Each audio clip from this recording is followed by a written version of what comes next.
Coming up next, BookTV presents Afterwards, an hour-long discussion between a guest host and the author of a new book. This week, Greenbelt Movement founder and Nobel Peace Prize recipient Wangari Maathai talks about her latest book, The Challenge for Africa. In the book, she looks at the problems facing African nations and offers solutions that Africans and the international community can adopt. Wangari Maathai discusses her book with Nicole Lee, Executive Director of TransAfrica Forum.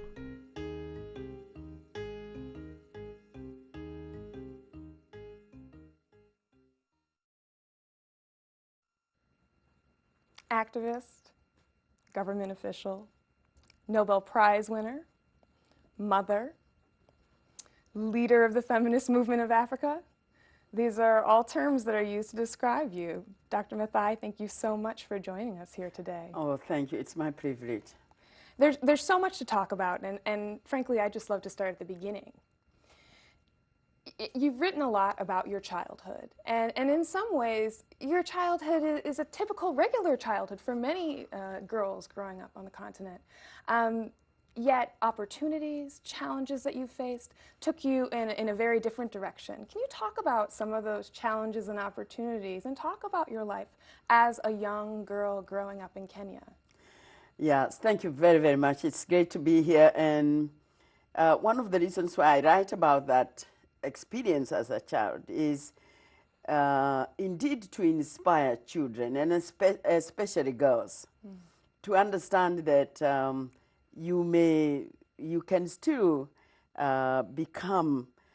achieve dreams that you have, even when you don't come from opportunities that present themselves very comfortably or very opportunistically at the beginning. And so indeed I was born in a very typical African home out in the countryside. None of the amenities that we think about. And I was the first of three girls and the third in the family. And so I was very much my mother's helper as I grew up. And that's why I write about fetching water for her, going to the field with her, taking care of my little sister, and literally almost emulating her and being a little woman around the house.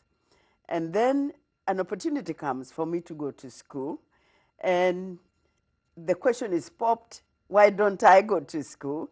Obviously, I wasn't going to school because it wasn't typical for girls to go to school at that time. But my mother, bless her heart, she does not resist the suggestion that I should go to school because she could have. And again, I tell that story because I want parents to appreciate how important it is to make decisions for your children, the right decisions for your children when they are too young to make decisions for themselves. And that those decisions can make the difference in their lives. What you make of them, what you help them to do, the path you help them to pursue will make a lot of difference for them in life. And so your mother's decision to allow you to go to school really transported you all over the world, and you actually ended up studying at one point in the United States. Can you talk about that experience? This was at a time that many African students were coming to the U.S., or at least the first large influx were coming to the United States. Can you talk about how that experience helped you in terms of your opportunities and how you saw your life experience in Africa? Yes, that was indeed another very interesting experience because you could say I was at the right place at the right time because I had just finished high school, and I had finished high school at the top of my class. And so my teachers, who were actually sisters from Ireland, they were Loreto sisters, they were very keen to see me pursue education. And I had an opportunity to go to Makerere University. But another opportunity came because at that time, some leadership in this country, including President Kennedy, then Senator J.F. Kennedy, and surrounded by some black leaders like Thurgood Marshall, people like Andrew Young, people like Martin Luther King, I'm sure a young Jesse Jackson. These leaders thought that the newly emerging nations of Africa needed help because many of them were getting independence at a time when they had very few personnel to take over leadership, to take over the responsibilities of managing the countries. And so Kennedy and his team decided that the best thing to do is to bring in young Africans to America to study in American colleges and prepare them for future leadership. That's one of the ways that, that's the way that Barack Obama's father came Precisely, to the United yeah. States. He came a little early. I think he came in 59 or thereabout. I came in 1960, but it was the same wave, and that eventually came to be known as the Kennedy lift. And I know some people are writing books about it, especially now it has become very famous, obviously. And that's how I landed in a small college, Atchison, Kansas, somewhere near Wichita. People don't even know where Kansas is. I mean, Atchison is because it's usually not on the map, but it's near Wichita, I tell people. And it was a small college, a girls' college, but we had also a boys' college next door, both managed by the Benedictines. And it was, for me, most wonderful 4 years, but also wonderful in terms of good education, a very peaceful and conducive environment for me to study. But also it was during the 60s and all the civil rights movement, the challenges, the problems, the issues that shaped American civil society and civil rights in this country. And so for me, that experience, although I was not in the streets, I was observing it from a distance, it really helped me a lot. And it shaped my concept of human rights. And it made me understand that human rights are not things that are put on the table for people to enjoy. These are things you fight for and then you protect.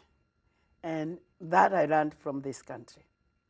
And so you, as an observer, you saw the civil rights movement in the U.S. and the changes that have been made. You went back to Kenya. How did that help inform your activism as you were experiencing a post-colonial struggle, if you will, in Kenya at the time? How did that help inform how you believed you could move the post-colonial era forward for your own country?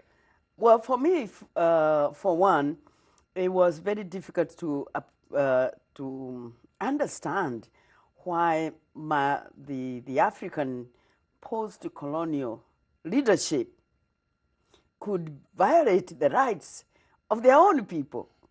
I mean, the U.S. experience was very different. But here we were in Africa. We had managed to get rid of the colonial masters. And here we had our own governments. And it was our own people now who were violating our rights, who were denying us the very rights that had made us fight colonialism to begin with. And for me, I was very encouraged by what I saw in America. And I knew really that there was no excuse whatsoever. And so I joined the pro-democracy movement that was coming from many different angles. It was coming from the teachers. It was coming from the civil rights movements, from human rights organizations at that time that were being formed. It was coming from people like us who were in the environmental movement and who were seeing what we were calling environmental rights being violated. But for me, the most important thing is that there was absolutely no excuse. And that has continued to be my flagship, that there is absolutely no reason why the African leadership have failed in providing the civil rights to their own people, denying their own people the basic rights that the colonial government had denied them.